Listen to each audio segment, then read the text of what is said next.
Die boek Henog, Waarheid of Leuns, deel 17.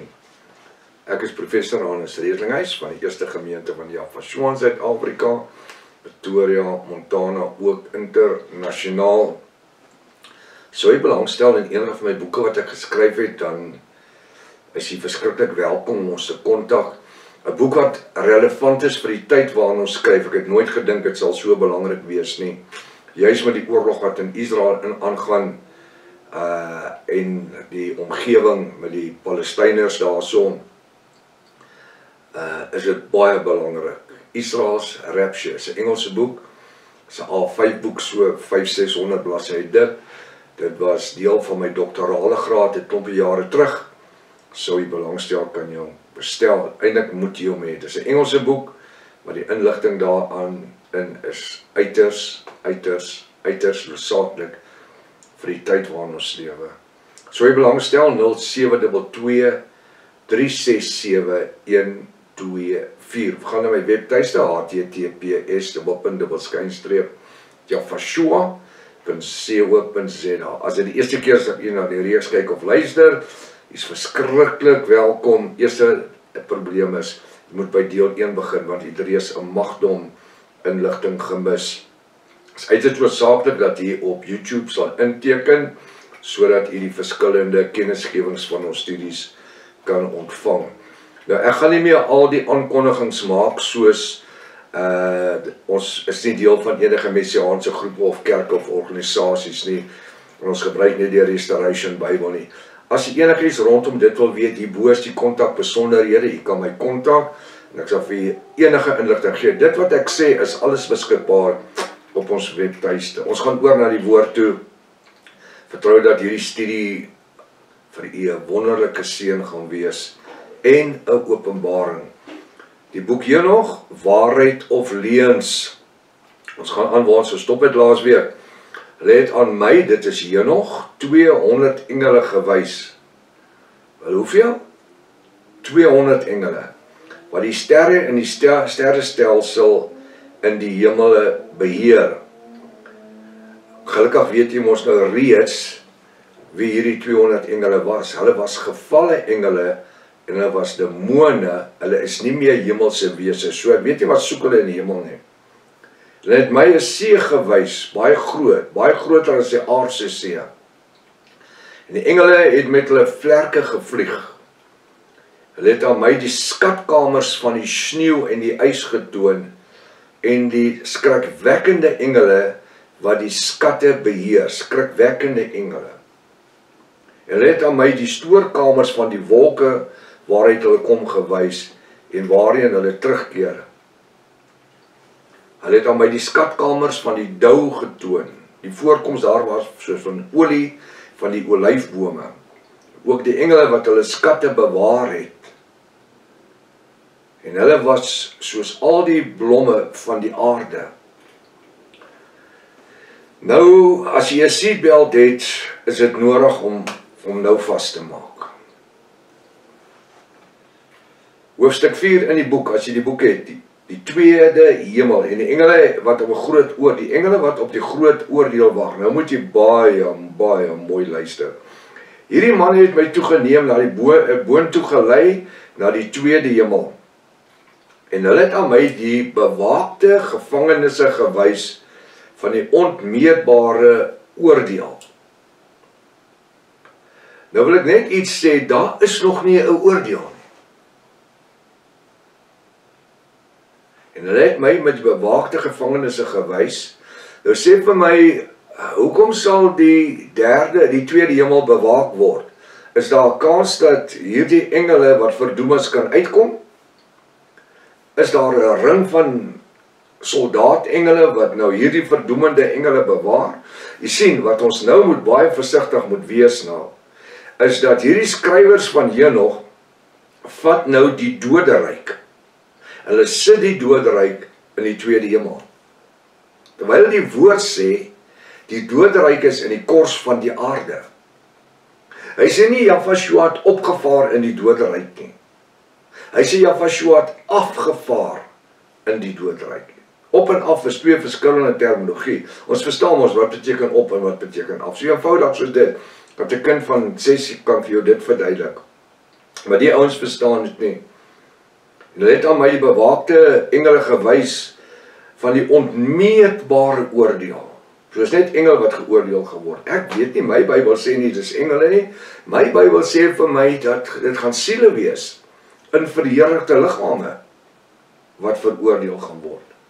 En daar het ek die engel gesien wat verdoem was. Ek het die engel gesien wat verdoem was. Ook hulle het aan my in duisternis getoon, wat groter was as die aardse duisternis. So die tweede hemel was dan in duisternis gedoem. En hierdie engele was donker van aangesig, so meer as die aardse donkerte.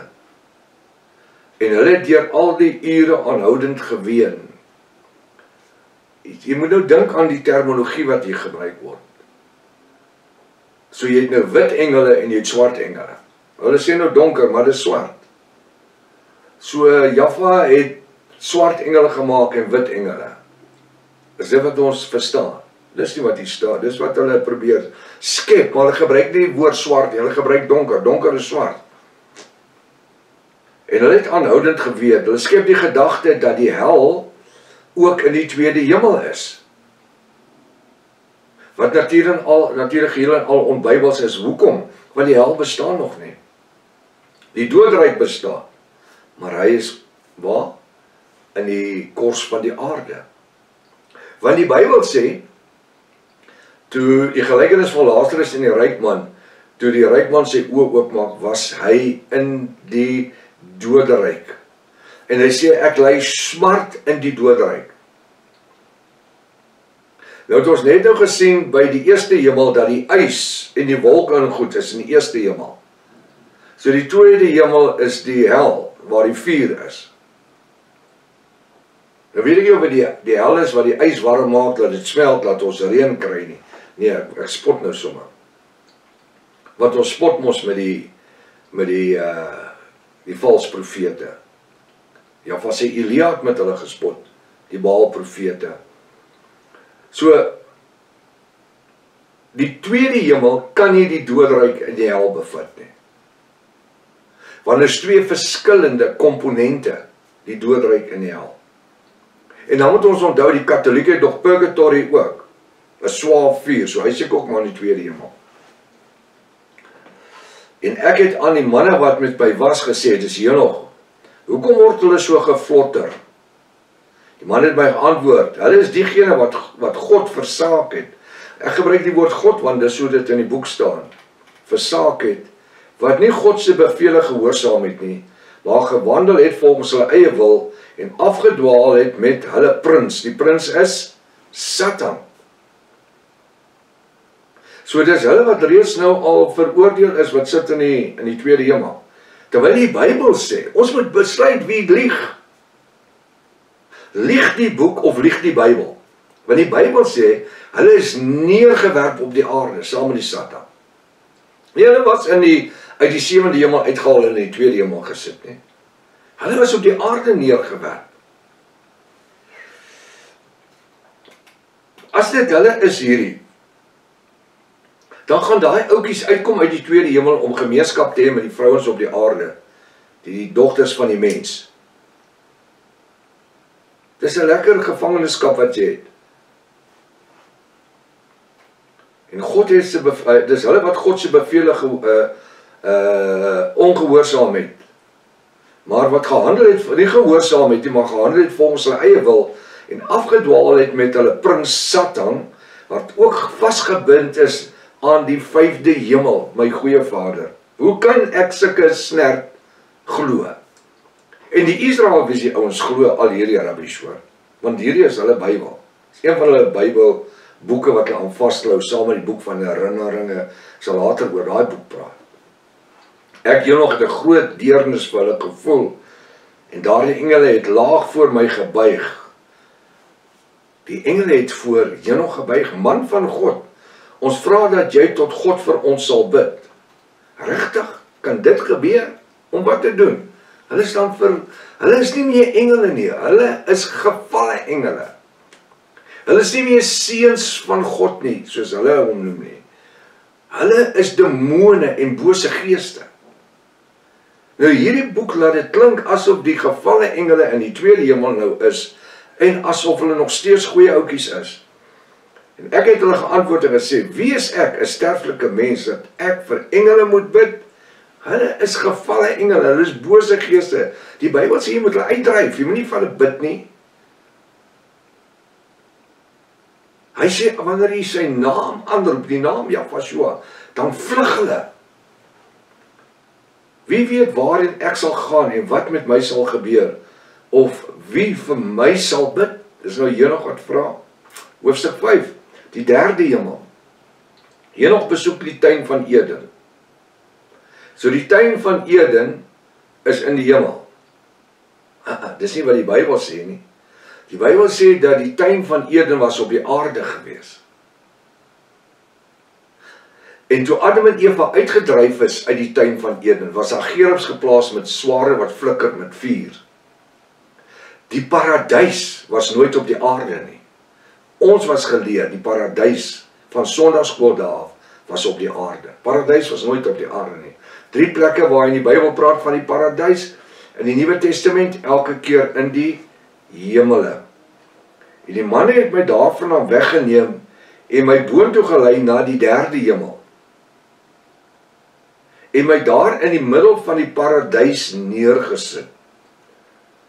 Ja, die paradys is in die derde hemel, want Paulus skryf van die paradys wat in die derde hemel is, maar nie die tuin van Eden nie, want die paradys is nie die tuin van Eden nie. Die tuin van Eden is 'n plek waar Adam en Eva gesondig het. Kom aan. Kan sonde in die hemel ingaan? Wat sê u? Kan sonde in die hemel ingaan? Nee. Die Bybel sê daar kan geen sonde in die hemel ingaan nie. Dis hoekom ons in 'n verganklike liggaam verander uit 'n verganklike liggaam. 1 Korinte 15 vers 27 tot 58 verander word in 'n verheerlikte liggaam, want vlees en bloed kan nie in die hemel ingaan nie. Want hier lyk dit asof Henog in sy vleeslike liggaam in die hemel rondbeweeg. Hierdie is nie Henog nie wat in die hemel. Dis iemand se mind wat rondspeel. Die vrymesselaars wat hierdie goed skryf. Dis hoe die duiwel werk, die Satan werk. So nou die woord sê in die paradys, in die tuin van Eden was die boom van kennis van goed en kwaad en die boom van die ewige lewe. En Eva en Adam het gesondig. Waar? In die paradys. Nee, hulle kan nie in die paradys sondig nie, want die paradys is in die hemel. Maar ons het net nou gesien dat hy sê die tuin van Eden, toe ons begin het met hoofstuk 2, is waar? In die derde hemel, die tuin van Eden. So hulle kan daar sondig ook. As Adam en Eva kon gesondig het.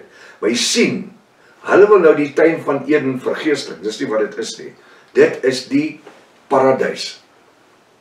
En daardie plek was mooier as enige wat ek daar te sien is. En al die bome het gebot en al die vrugte was ryp. En elke soort voedsel was altyd in oorvloed. Elke briesie welrykend. So, wie gaan hierdie voedsel eet? Wie sal hierdie vrugte eet en hierdie voedsel, wat hy sê, elke soort voedsel was daar in oorvloed. Vir wie? Ons mense eet voedsel want ons liggaam het die voedsel nodig om te funksioneer. Maar hemelse wesens eet niks nie. Hemelse wesens word nie siek nie. En daar was vier riviere, wat stille gang verbygevloei het, in stille gang verbygevloei het. En hulle hele tuin was goed en het voortgebring wat goed is om te eet. Waarvoor sal hulle enige iets wil eet? Kan mense in 'n verheerlikte liggaam enigiets eet? Nee. Wat eet die engele? Al vir triljoene onbeperkte eeue tyd. Wat eet hulle? Bly ons in 'n vleeslike liggaam vandag? Ja. As ons sterf, wat gebeur? Die wurms gaan my vleis eet. My gees word verheerlik, gaan na Jahwe toe. paradys toe. My siel en my gees gaan paradys toe. Jy sien, die probleem is dat die mense het nog nooit die beeldspraak verstaan nie. Die kerk het nie vir ons beeldspraak geleer nie. Daarom glo hulle sulke snert. Hy sê die boom van die lewe was in daardie plek waar God rus, wanneer hy na die paradys gaan. So God is nie omvattend nie. Jahwe, my Elohim, die Bybel sê, hy beslaan die hemele en die hele aarde. Hy hou die aarde in die palm van sy hand. Hy beslaan, hy het nie nodig om in die paradys te gaan sit en rus nie. Ek gaan nou sien wat sê hy. Hy sê die boom van die lewe. Hoe lyk die boom van die lewe? Was dit nie Jahwe in die tuin van Eden nie? Die boom van die dood, was dit nie Satan, die beeldspraak, in die tuin van Eden nie? Natuurlik. Lewe of dood? Goed of kwaad? Nou sê die boom van die lewe was in daardie plek waar God rus. So God word moeg. Ja, as hulle God word moeg. Maar my Elohim, my Vader, Jahwe, my Elohim, hy word nie moeg nie. Wat kan hy doen om moeg te word? Jy sien, dis omdat Moses geskryf het, dat Jahwe het gerus op die 7de dag. Jy sien, Moses uit die uitgangspunt geskryf, 3000 jaar later, na die skepping, toe skryf Moses eers oor die tuin van Eden, en die skepping. En omdat hulle op die Sabbatdag moes rus, Jahwe het hulle laat rus, die Jode laat rus op die 7de dag, Israel laat rus op die 7de dag. Hoekom? Hulle het Egipte uitgekom na 430 jaar van ballingskap. Hulle was totaal in afgoderry vasgevang. Hulle het soos diere gelewe. En hulle moes die wette leer. Dis hoekom daar 613 verskillende wette gegee was. En dis wat hulle geleer was op die Sabbatrus. Dis die dag wat hulle moes stil sit en luister wat die priesterseun sê. En vir die volgende 1000 jaar is dit wat gebeur het. Die Sabbat was daar om te leer. Ek is so dankbaar, ons leer elke dag. Ons wag nie vir 'n Sabbatrus nie. Ons hou nie 'n Sabbat nie. Die Sabbatrus wat ons voorwag, is die ewige rus. Dis ons Sabbatrus. Want Sabbatrus beteken dag van rus. Dag van finale rus. Dis wanneer ons in die heerlikheid inwoon in verheerlikte liggaam. Hy sê in die boom van die lewe was in daardie plek waar God rus, wanneer hy na die paradys gaan. So, hulle God word moeg, want hy rus in die paradys. Dis weer godsdienstige leuns. En weet jy, die goed spoel in ons Pinksterkerke in. Die goed spoel in die protestante kerke in. Nou gaan hy aan, hy sê, en hy na die paradys gaan waar hy rus, en die kwaliteit van die aroma van hierdie boom was onbeskryflik. Die boom van die lewe het 'n aroma gehad. Onbeskryflik. Net 'n vraag. Is Jahwe dan nie die boom van die lewe nie? Was hy nie in die tuin van Eden nie? Natuurlik. En dit was meer as 'n sieraad van alle bestaande dinge en van alle krate het dit 'n voorkoms gelyk soos goud, die boom, en skarlakenrooi en soos vuur, en dit het alles bedek en alle soorte vrugte geproduseer. Dis die boom van die lewe. Ai. Wanneer ek na u kyk as Jahwe vanmôre, vanaand, dan sien ek die produk van die boom van die ewige lewe. Dis nie appeltjies en pere en guavas en druiwe en mangoes en pisangs. Nee. Wat ek wel sien by die verskillende soorte vrugte, is dat Jahwe uit alle kulture uit mense tot Jahwe bring, tot die geopenbaarde woord bring. Dit kan gebeur. Maar wanneer ek na Jahwe kyk,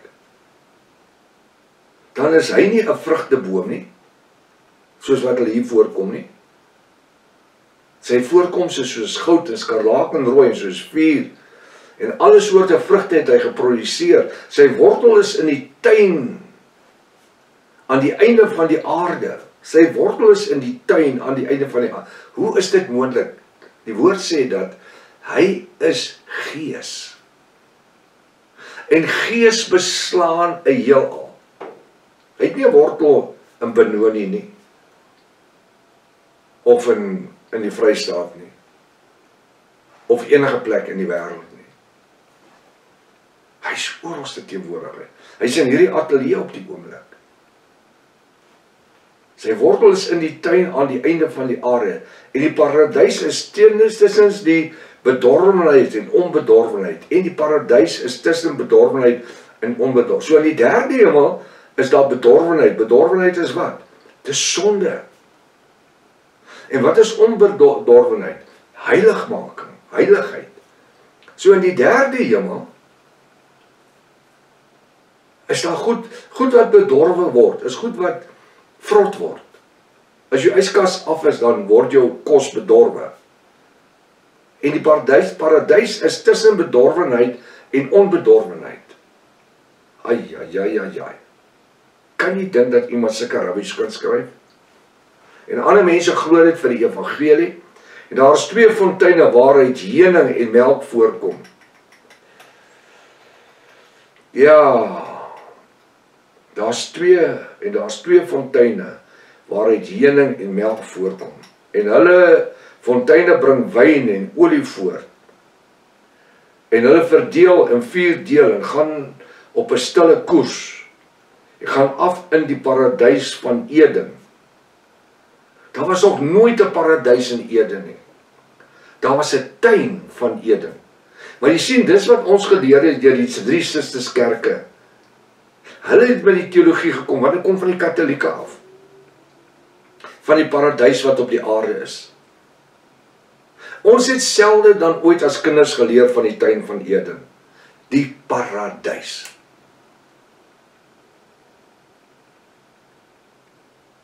En daai paradysstorie was so ingewortel by ons, dat dit is wat ons geglo het. Die paradys is op die aarde. Terwyl dit die tuin van Eden was.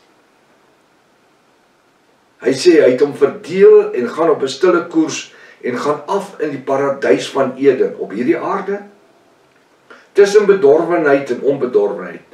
En vandaar gaan hulle met die aardelands voort. En het 'n ommekeer in hulle kringloop, soos die ander elemente. Wat 'n ander elemente? Jy het 'n paar goed gewys, word hier gewys soos heuning en melk en maar nou skielik is daar 'n ommekeer in hulle kringloop, soos in die ander elemente. Hy sê daar is 300 engele wat die tuin, dis die paradys op die derde hemel, in stand hou. En met voortdurende soet gesang en met nimmer wyende stemme God dien dwars deur al die dae en ure. 300 engele. Maar die paradys kan goed vrot word. En daar kan sonde ingaan in die paradys. Die boek Openbaring verklaar dat die hemel daar nie 'n dag of nag is nie. Nou sê hulle hierso dat die voortdurende soet gesang het met nimmerende wyende einde stemme, met stemme God gedien, dwars deur al die dae en ure. My Bybel sê daar's nie tyd in die hemel nie. Daar's nie dag of nag nie. Hoekom nie? Want Yeshua is die lig wat skyn. Nou wil ek net weet, wie is besig om vir wie te lieg? Wie is besig om vir wie te lieg? Daar is nog 'n boom daar naby, 'n olyfboom, wat onophoudelik met olie vloei. Ek wil net weet, waarvoor word olie gebruik? Olie word gebruik om lampe aan die gang te hou.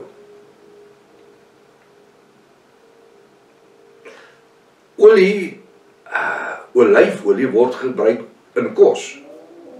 Jy kan olyfolie in verskillende kossoorte gebruik. Vleis braai, brood en groente maak en enige ding. Elke boom is oortrek met goeie vrugte. Hulle het dit mos nou al gesê.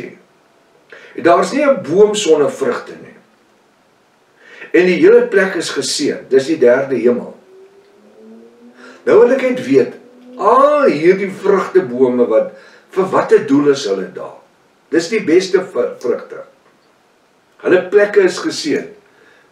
Wat doen jy met vrugte? Jy export dit, met ander woorde, jy stuur dit na ander lande toe, of jy gebruik dit in jou eie land. As dit jou eie vrugtebome by die huis is, dan hou jy daai vrugtebome aan, vir jou eie gebruik. Wat doen al hierdie vrugtebome in die paradys? En die engele wat die paradys, dis in die derde hemel bewaak. En die engele wat die paradys in die derde hemel bewaak. Waarom is dit nodig om die paradys te bewaak? Sê vir my, waarom het u die wering op die huis? Waarom het die huis alarmstelsel? Waarom het die 5 sulke Rottweilers? Dis om jou huis teen die skelms te bewaak. Daai elemente. Is daar skelms in die hemel? Nee. So waarvoor moet die paradys bewaak? Maar die woord het ons geleer dat Jafashua het engele met sware van vlier wat flikker geplaas by die ingang van die paradys. By die hoeke. Nou wil ek net weet, dit was op die aarde. Wat was die doel daarvoor? Om te keer dat die mens terugkom na die paradys toe. Nou waarvoor moet hierdie paradys in die hemel bewaak word? Hoe kan enige skelm daar inkom? So dit sê dat ongoddelikes kan ook gered word.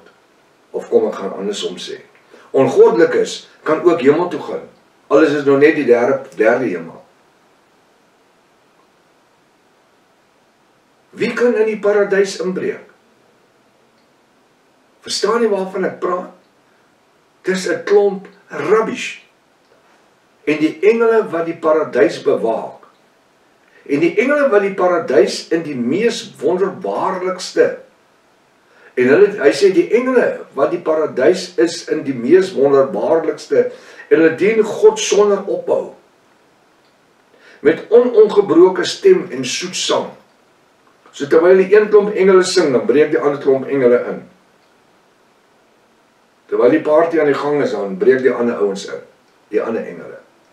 Dis nou die engele seker wat uit die tweede hemel uit 'n leer het, wat opgegaan het daar in die derde hemel in, gaan hulle iets steel, gaan van die vrugte steel daarbo. Want in die tweede hemel het ons nie gesien dat daar bome was nie. En ek het gesê, dis hier nog. Hoe geseënd is hierdie plek nie? Dis nou die derde hemel. Die man het my geantwoord, dis ander engele. Hierdie plek hier nog word voorberei, met ander woorde, die paradys in die hemel is nog nie klaar voorberei nie. Snert. Want dis die vergaderplek van die geredde siele. As ons as geredde siele sterf, waar gaan ons? Ons liggaam sterf.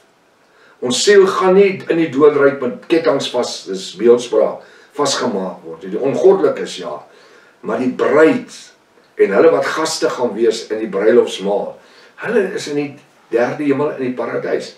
Maar hulle is nog nie klaar, wat bou hulle nog aan hom? Is daar nog carpenters besig daarso? Is daar nog besig om matte in te sit? Want hulle sê dat hierdie plek hier nog word voorberei. Hierdie plek hier nog word voorberei vir die opregtes wat in hulle lewens swaar kry moet verduur.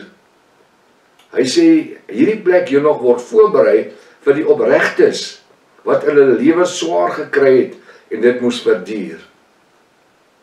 So wat maak hulle nog steeds reg?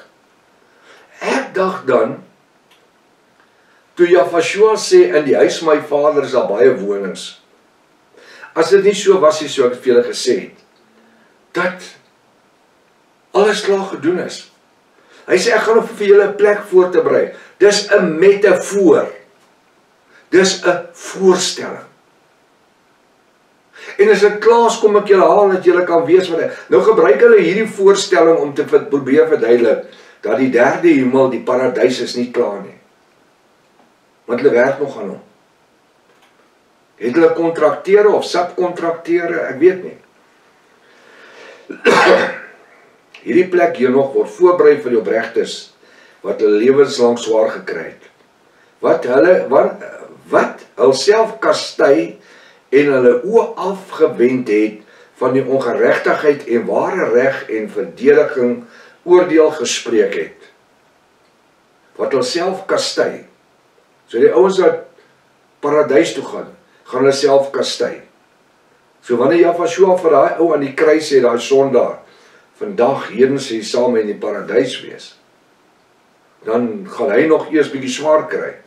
Jy sien, hoekom doen hulle dit? Want hulle moet die katholieke leerstellinge van purgatory moet hulle inbring. Dis wat hier is. Jy moet tussen die lyne kan lees. Purgatory glo die katholieke is 'n swaar vuur. En wanneer jy die katholiek sterf, dan gaan sy siel nie paradys toe nie. Hy gaan ook nie doderyk toe nie. Hy gaan purgatory toe. En in daai purgatory, dis 'n swaar vuur, dis 'n geestelike reinigingsvuur. Selfs die pause. Elke paus wat sterf, gaan soontoe. Paus Johannes Paulus, dis so 2 geslagte terug, was gereken as die mees heiligste paus wat ooit op die aarde geloop het. Daar's ouens wat reken hy was heiliger as Petrus, want onthou, hulle sien apostel Petrus as die eerste paus. Daar's nie 'n skrif wat dit sê nie, maar hulle glo dit. Alhoewel die geskiedenis bewys dat Konstantin was in werklikheid die eerste paus van die Rooms-Katolieke Kerk. Maar kom ons kom terug. Elke een wat sterf gaan purgatory toe. As ek en jy Katolieke is en ek sterf, dan gaan my siel in die swaar vuur. Met ander woorde, dit brand. Dis warm. Nou, hoe kom ek uit daai swaar vuur uit? Of hoe word die vuur vir my verlig? Wel, maklik. My priester sê, want ons nou in die Katolieke Kerk, hy sê vir pastorika, dit kos jou R1000, 'n gebed. En ek moet 2 gebede 'n week doen, dat ek vir Hannes kan bid, dat die vuur ligter is op hom. Kan jy hoor hoe hy hulle in die aand, soos hy brand in daai vlamme?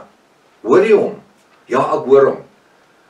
En as jy ryk is, dan maak jy dit 3000, 4000, 5000, die ryker dit is, en die meer gebede. Hy sal selfs nagmaal bedien, aan daai siele in purgatory. 2 jaar moet hulle daar bly, dan melk hulle die mense, speel op hulle gehoor, en dis wat hierso is. Hy sê, sodat die opregtes wat in hulle lewe swaar gekry is, dis moet verduur. So hierdie plek is voorberei, so hulle in die derde hemel ly smarte, snert. Nou ja, ons het vanaand 'n paar goed gehoor. Ons het 'n paar goed gehoor. Ek dink, ek gaan net hierso stop, en ek gaan ander week net hierdie klein entjie terugstap, net om die vloei op te tel, dat ons hierdie purgatory ding net nog so bietjie kan roer. Alright, want dit is die goed wat mense glo, die Katolieke glo dit almal. En jy weet, hulle is so stupid, hulle betaal. Hoekom? Want alles gaan oor geld. Nou ja, tot volgende week as Jaffa lewe gesondheid spaar. Maranatha. Jafashua kom weer. Halleluja.